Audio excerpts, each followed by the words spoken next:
Olá, querido irmão, querida irmã, sou o padre Frei Inácio José, pároco da paróquia de Nossa Senhora das Mercês, Arquidiocese de Belo Horizonte, mestre em Teologia Bíblica pela Faculdade Jesuíta de Filosofia e Teologia, a FAGE. Sou autor e escritor do livro A Misericórdia como Caminho de Salvação, uma análise aprofundada de Mateus, capítulo 25, versículo 31 a 46, a parábola do juízo final, que você pode adquirir pela editora Dialética.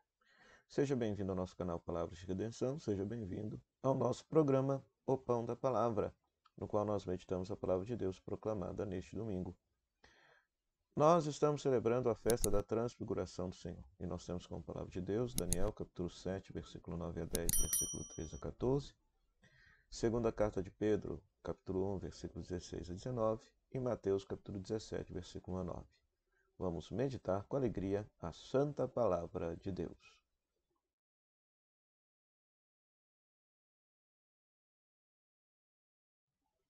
Pois muito bem, querido irmão, querida irmã, ao celebrarmos a transfiguração do Senhor, somos colocados diante desses textos bíblicos que nos inspiram a rezar. Daniel, capítulo 7, narra justamente a visão que Daniel tem deste Filho do Homem em vestes brancas, esta figura humana e divina ao mesmo tempo, que recebe de Deus o poder para governar todas as nações.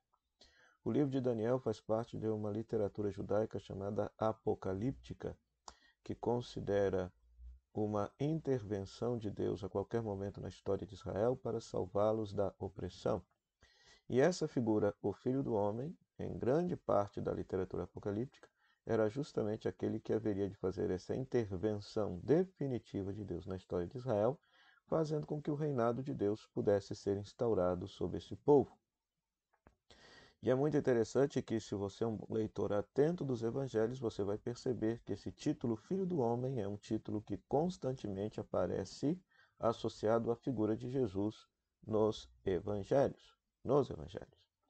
E aqui que está o detalhe. Esse Filho do Homem é descrito com traços humanos e divinos, com uma veste branca, símbolo de sua divindade, e é justamente esse o detalhe que aparece em Mateus capítulo 17, versículo 9, no qual Jesus, ao ser transfigurado no alto da montanha, ele fica com vestes plenamente brancas, ou seja,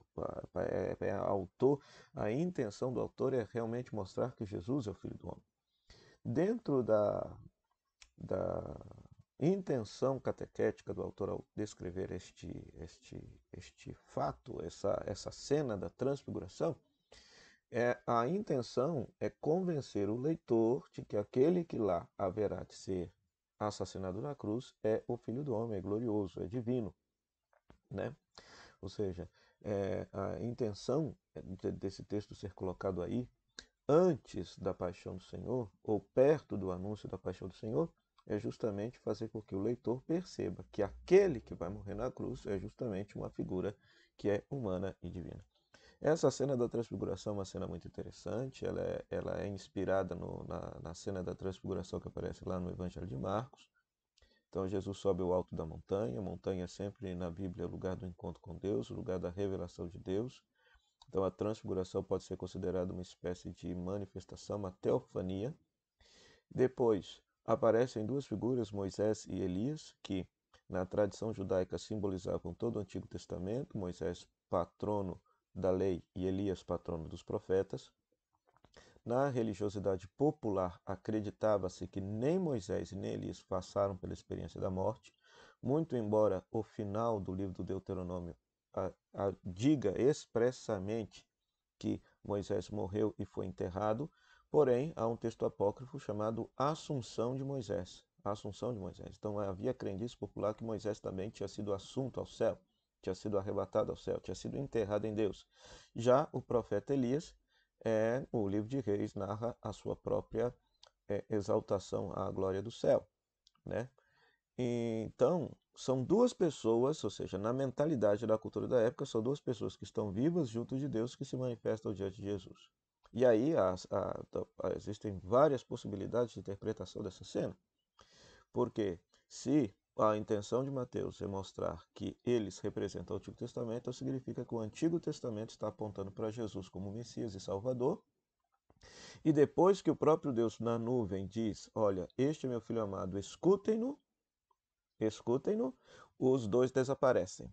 Né? Ou seja, significa que para a igreja cristã, a voz que revela a Deus não é nem mais Moisés nem Elias, mas sim a pessoa de Jesus. Segunda coisa, tanto Moisés e Elias tiveram uma experiência teofânica no alto da montanha. Moisés ao receber as tábuas da lei e Elias naquela experiência de Deus no silêncio. E, por isso, agora a nova experiência de Deus se dá em Jesus.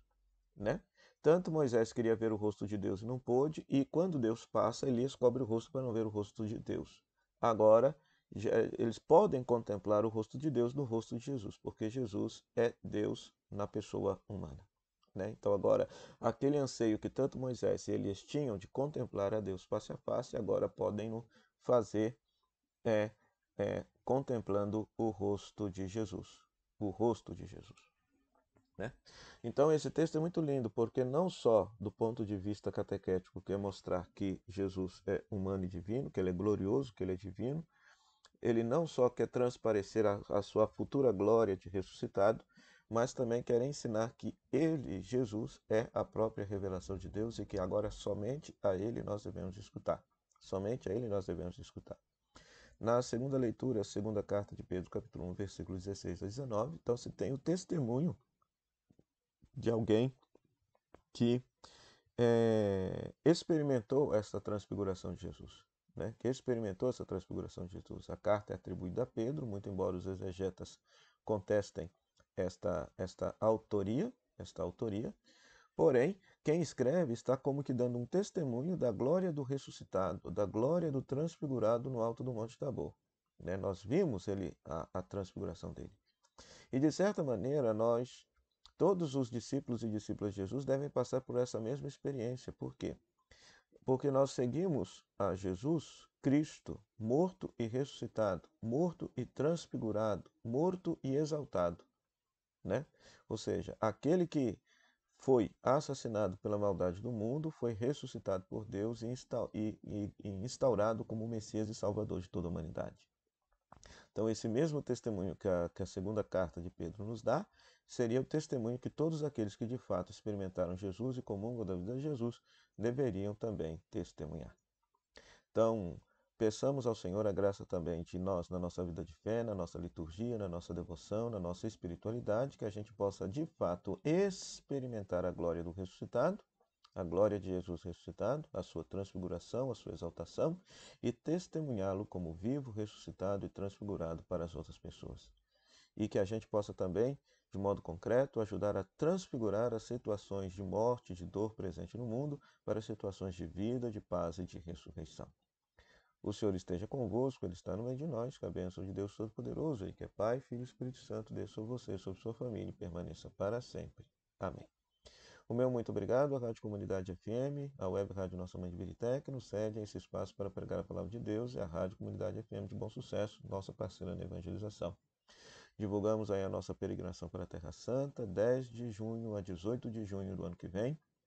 Interessados deverão entrar em contato com a Kelly Melo pelo telefone 035 99845 6167.